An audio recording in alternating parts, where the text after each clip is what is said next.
the ones that build trust and have solid privacy situation, they're going to do fine. The other ones are going to go bankrupt, Right.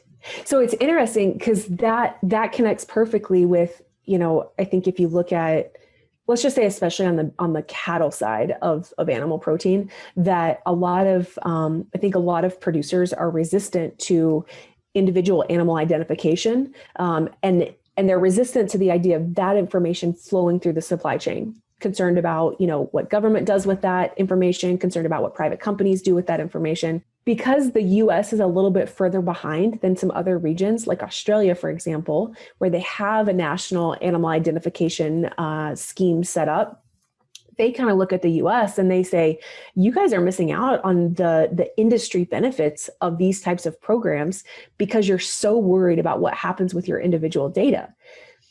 And I would say, I don't think that those producers are wrong to be worried about it, but I think that does create challenges for tech companies coming into the space, again, to create the brand around, here's how that information is going to be used.